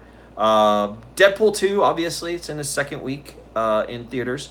and I've been meaning to go see it again. I love the movie. It's, as I said, not as good as the original, but still good, nonetheless, enjoyable movie. So I really got into that. Hopefully, you guys have seen it by now, because oh god, not the ketchup packet joke. Oh man. Let's see. Alpha Excalibur, always into old school way of gaming. Yeah, just with you and a controller in your hand. Yeah, that's how I am. I am. Fommy heads. All right, we got the Fommy heads. I love it. Mike Bushnell coming in. Fommy head. That's a great name. Hell yeah. Hopefully you guys have seen Deadpool 2, because I'm going to spoil it up a little bit here in the show. If you guys don't know by now, I'll give you 5 seconds for anyone for spoiler warnings right now. 5, 4, 3, 2, 1. I bet you thought I was going to put the middle finger up. No. Okay. Deadpool 2, Juggernaut. Let's talk fucking Juggernaut. How many of you guys loved Juggernaut in Deadpool 2? I don't see Stan Lee in it the first time I saw it. You know, I didn't really recognize Stan Lee in it either. I don't know if Stan Lee wanted to be in it after the first movie, because he was the DJ in the strip club in the first movie. So I don't think he wanted to be in this one for some reason. So I don't know. He did do a trailer with it though. He was in the trailer for Deadpool 2, where he was getting changed in the phone booth, and he came out and Stan Lee said, "Nice outfit," and he said, "Fuck you, Stan Lee." You know, so there was that. But you could tell, I don't know if he wanted to really be a part of the movies anymore. But I didn't see him in the movie. Maybe I missed it or anything like that. I didn't catch it, so that's part of the reason why I want to go back. Or Zip It Stanley. Yeah, there was another version where he said "fuck you, Stanley." There is another version of it. That was a Red Band version. They did hear him say "fuck you, Stanley." But there is one. But yeah, Zip It Stanley. That's the most common one we do here. That we hear over the trailers back in the day for the teaser trailer of the movie. But Juggernaut was really. I don't want to say he was the main villain. Like Cable kind of started out as the main villain, and then Fire Fist and Juggernaut really became the villains sort of in the movie. So, you know, when Juggernaut came to play, you saw a Juggernaut that was pretty badass. I'll be honest. It was CGI, sure, and from what I'm hearing, Ryan Reynolds also played Juggernaut in the movie. So. Probably that's why when they ripped off and you saw his ass, you know, I was like, oh, it's Ryan Reynolds' ass, you know. But it was Ryan Reynolds that actually did it, the Juggernaut character in the movie. So I thought that was pretty cool. I didn't, you know, I was like, holy shit, you know, it was pretty amazing. Josh Brolin was awesome as Cable. Loved him as Cable in the movie. Yes, we did get the pump the hate breaks Thanos line in the movie. The trailers didn't give everything away because obviously we didn't see Juggernaut, and then Juggernaut appeared towards the end. But I think Juggernaut was portrayed pretty decently. I would have loved to have seen a little bit more with him. Yeah, Colossus getting his ass kicked was pretty intense. I loved Yukio. Yukio was awesome. You know, every time you see Yukio and you see, you know, Wade sitting there going, "Hi, Yukio." "Oh, hi, Wade." You know, I was loving that shit. I thought it was funny.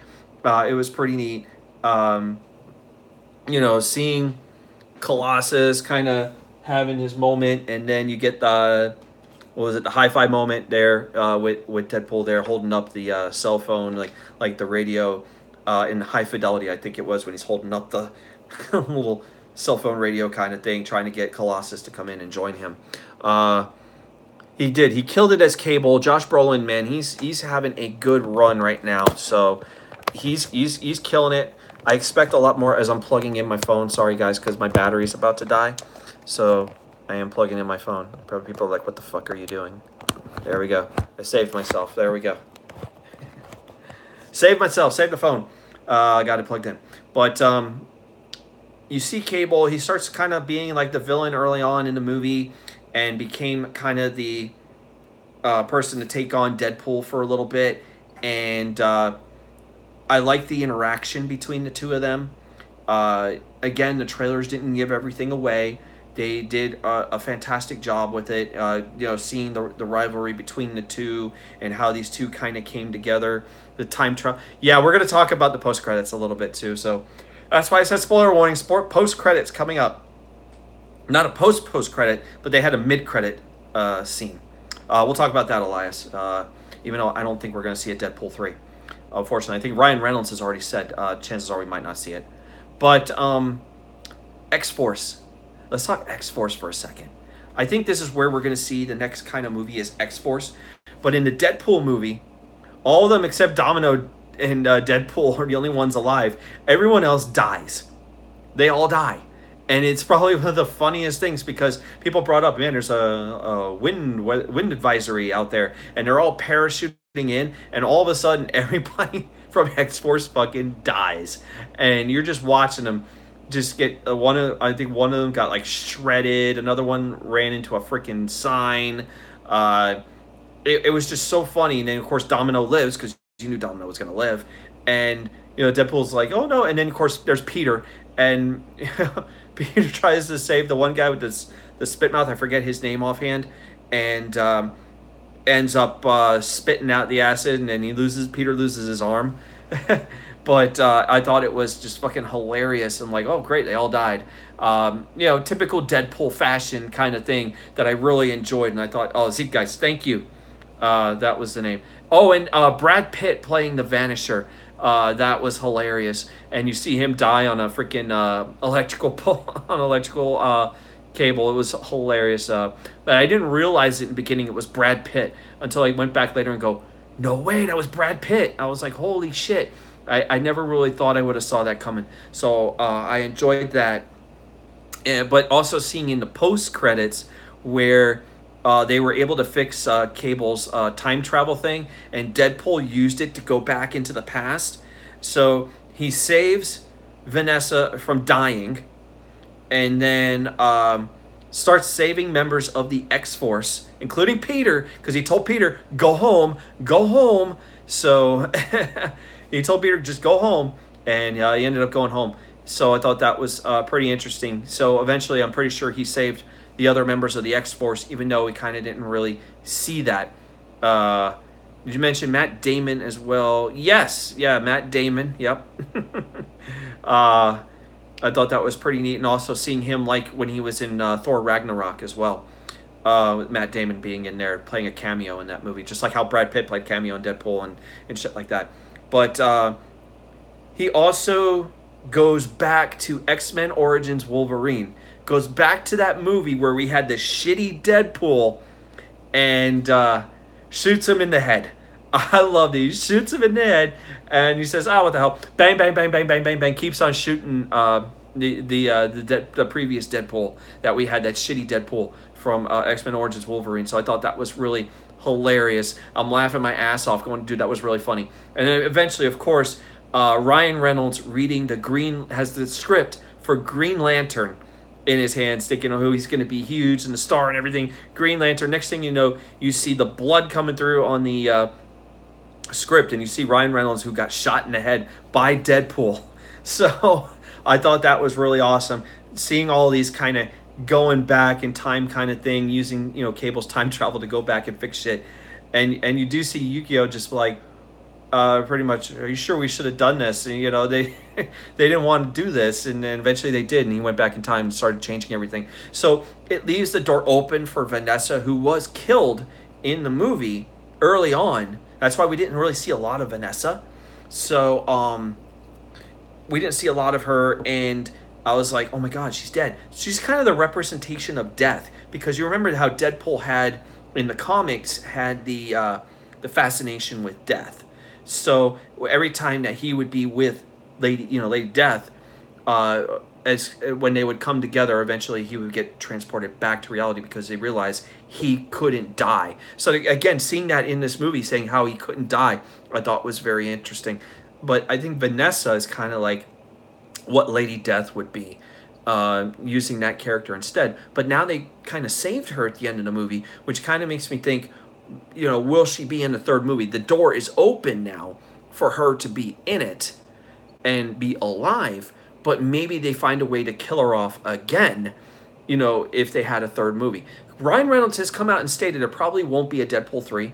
This may have to do with the possible proposed merger between Fox and Disney. So if that happens, they're worried that their chances are there won't be a Deadpool 3. Now, Marvel has come out and said, Disney's come out and said, look, we'll still have rated R Deadpool. We're not going to change that. So they don't want to change it. I think they want to get Deadpool involved in the other movies in the MCU, kind of being that fourth wall breaking character, show up for a little bit here and there, and then like a cameo, and then pretty much disappear, which I think would be interesting and fun. And they can really go with that. But Ryan Reynolds probably saying, like, I don't think we'll see Deadpool 3. They're worried about the merger. I think the next movie that we will see is X-Force. X-Force is really where they want to focus in on. They want to do that kind of movie with all the characters. So there's a very strong part. Deadpool 3 starring Melissa McCarthy. No. Hell no. But I am hoping for a Deadpool 3. I really do. But I think we'll see an X-Force movie first to focus in on the X-Force characters. Even though we saw them die in Deadpool, I'm sure Deadpool brought them all back. So that way we'll see them. So Brad Pitt will be back to play the Vanisher again. So, it would be pretty cool. And, seeing Terry Crews and all that and everybody back.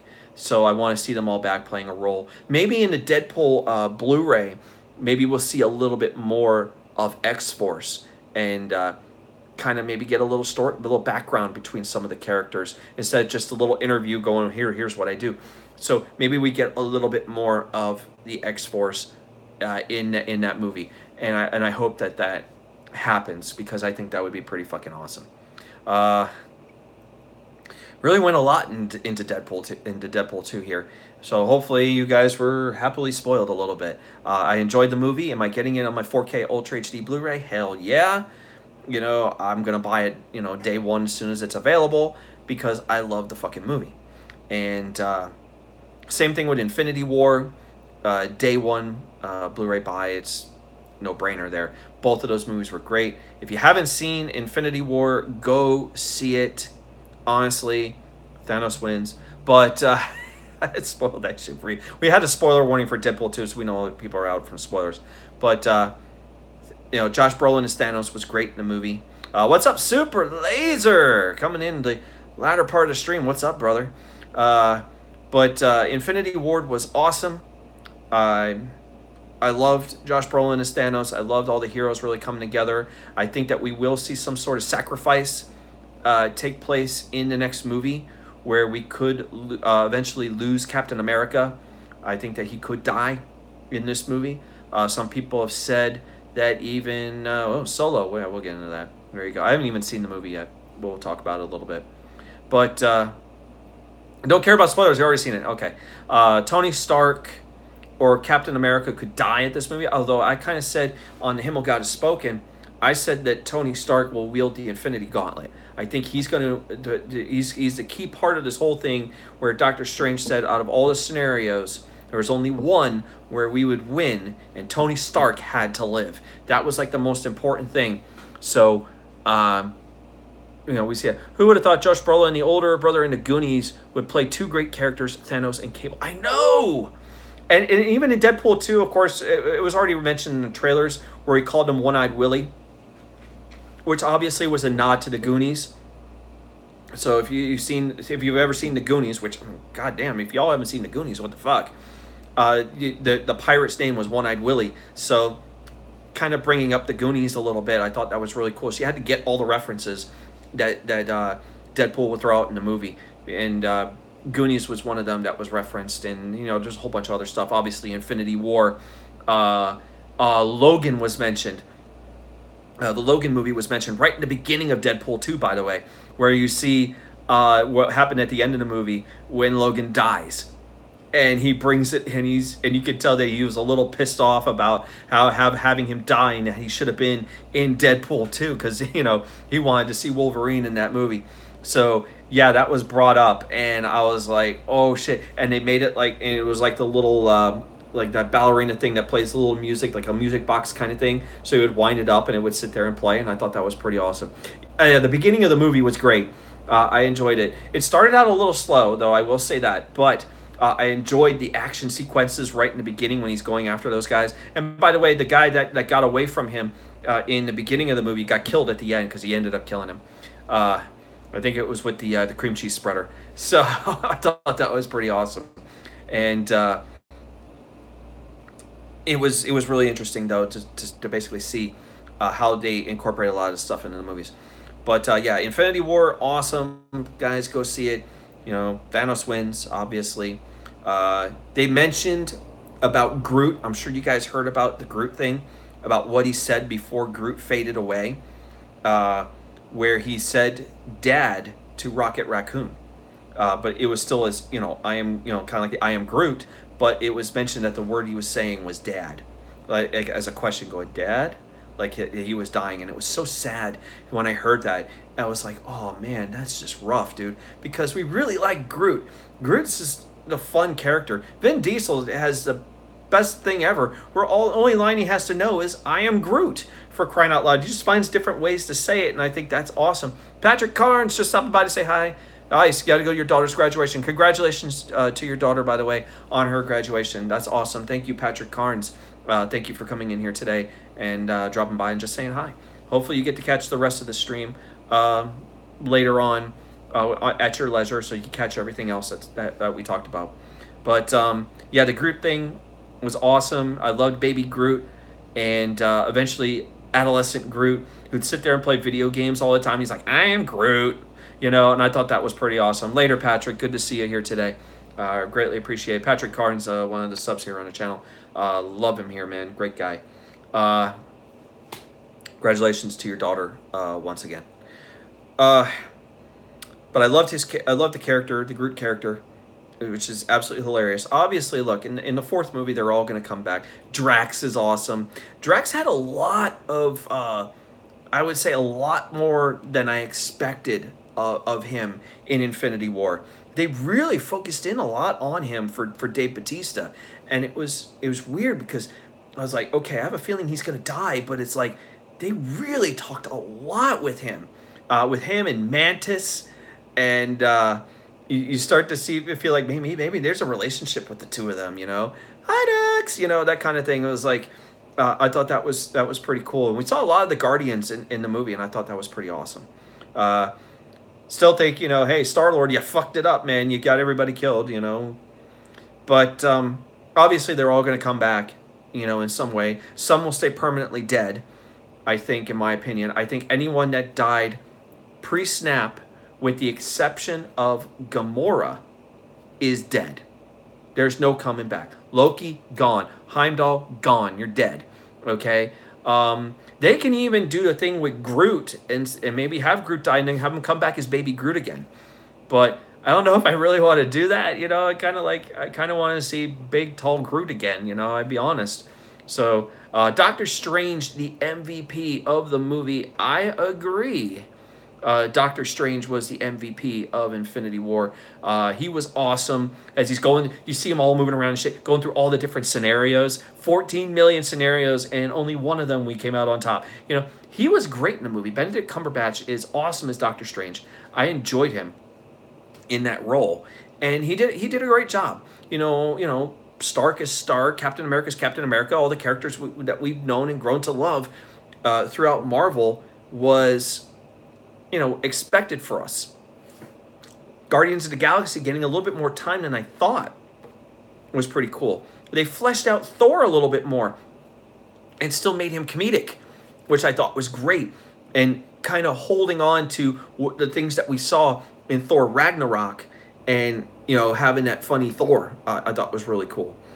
So it was great to see that. Of course, him and Rocket Raccoon together was hilarious. Just the two of them made me laugh hysterically. I loved it. I loved the interaction between the two of them.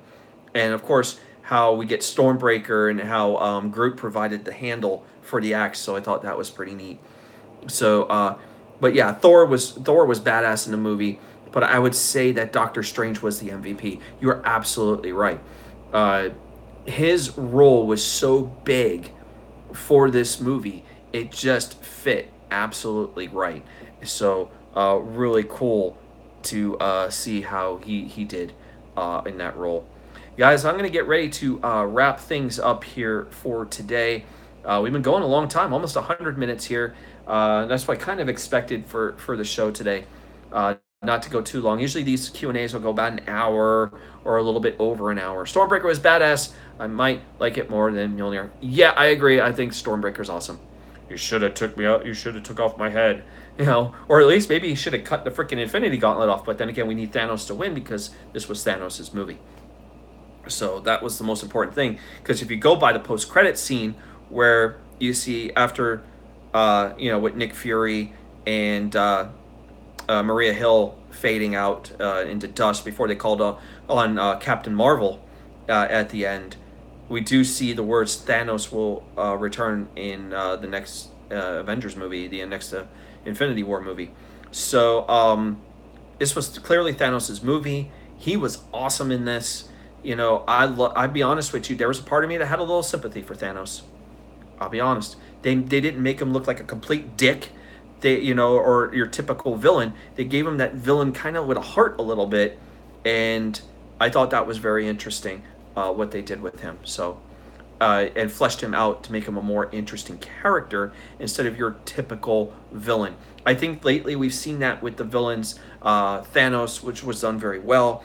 Killmonger in Black Panther was also done extremely well. Both of those villains were fantastic. Best that we've seen of the villains as of late. So they're doing a good job. Marvel Studios is doing a great job, and we're not done yet. We're going to see a sequel to Black Panther. We're going to see a sequel to Spider-Man. So maybe they eventually in the future will incorporate Miles Morales. Who knows? There's a lot of stuff that we can really speculate on. Even though we know, look, Peter Parker's going to be back. Everyone's going to be back. I think Gamora will be back. They'll get her out of the Soul Stone kind of thing. So. Definitely loved the moment of Thanos and Hulk was great. And then seeing how the Hulk didn't want to come back out when they were battling in Wakanda, and you see him go, no, and that he was afraid of Thanos. But I think that we're going to see it in the next movie. Hulk's coming back out. Hulk's going to be ready to go whoop some ass because they're going to need the Hulk more than ever. And there's a Funko Pop, by the way, of the Hulkbuster armor with the Hulk coming out of the Hulkbuster armor.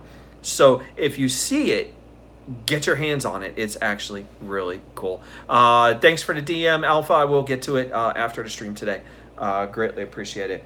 Because I don't have Twitter really going. Let me see. Yeah, your message hasn't popped up yet unless I do this. Oh, there we go. Just so you know, if Bob it down for Zombies in Black Ops 3 tonight. I hope so because Ken's doing a stream tonight. By the way, Foulmouth Ken doing a stream tonight. It's a marathon stream for Memorial Day overnight. So, guys, you want to stay up a little late, hang out with everybody from JCS Army and Foulmouth Nation. Make sure you guys go check it out.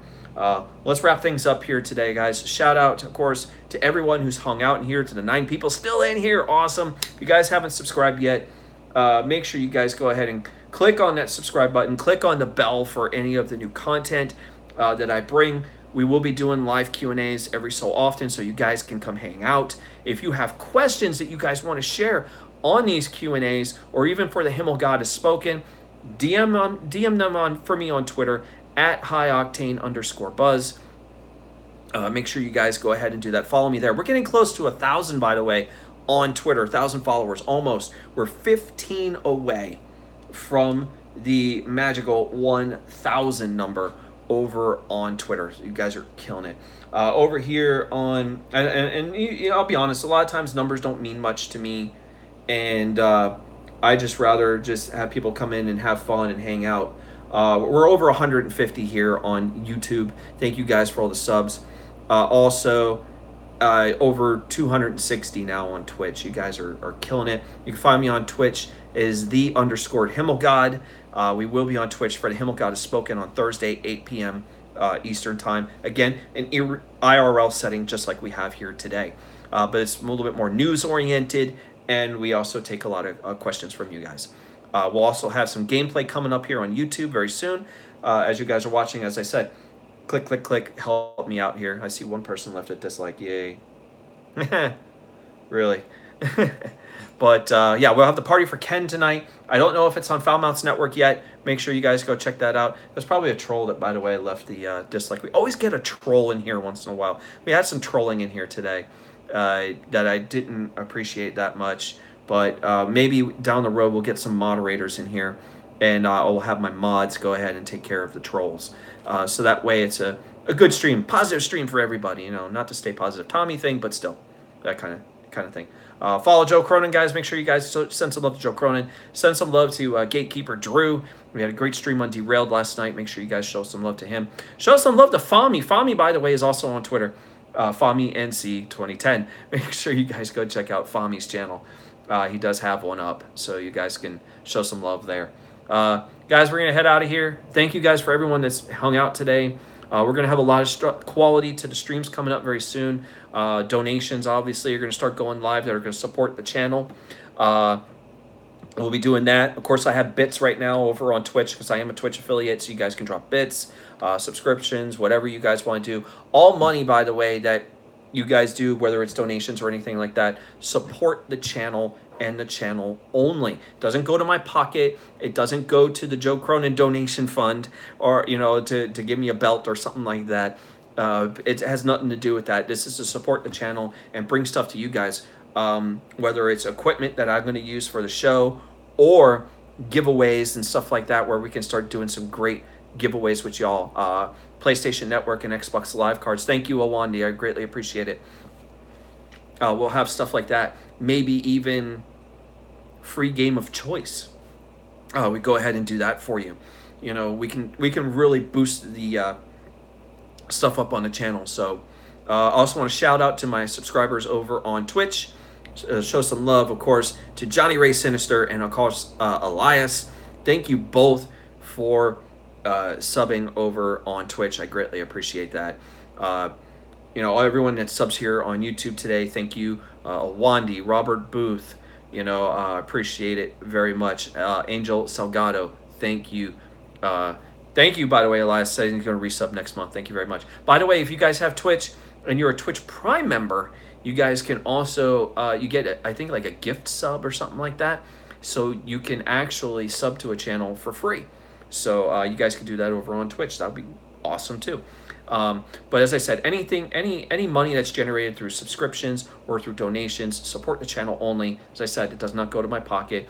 It doesn't allow me to buy these nice Mitchell and Ness jerseys that I picked up at the Packers Pro Shop or anything like that. It's not for me. It's for the channel only.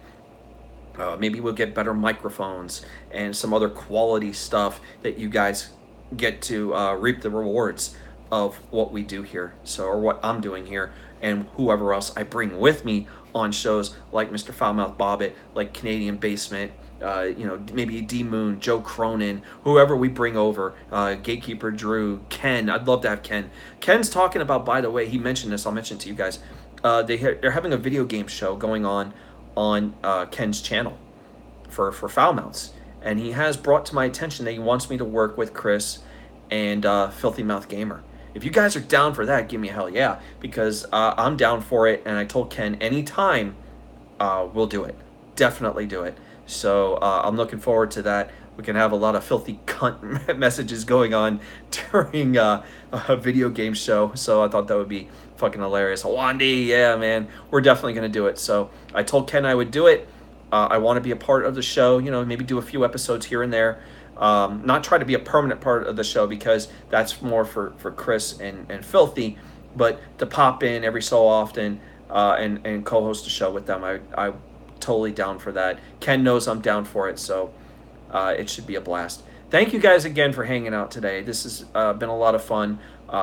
Probably do it again next week. How about it? Same time on Sunday next week?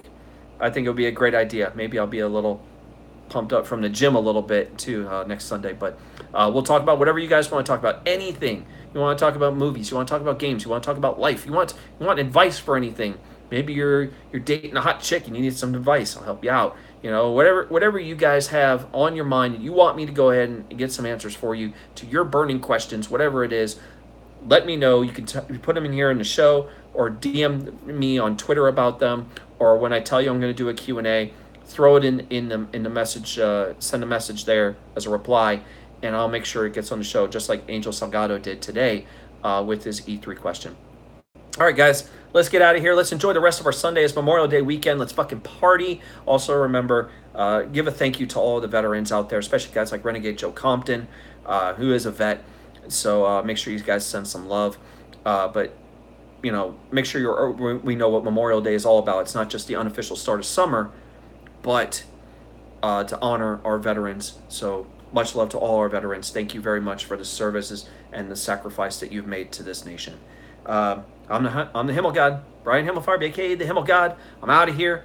I'll see you guys later. Might see you all tonight on Ken's stream. It's gonna be awesome for a Memorial Day fucking party fest. I got beer. I'm ready to go. I'll talk to you guys later. Thank you guys for being here. Have a good one.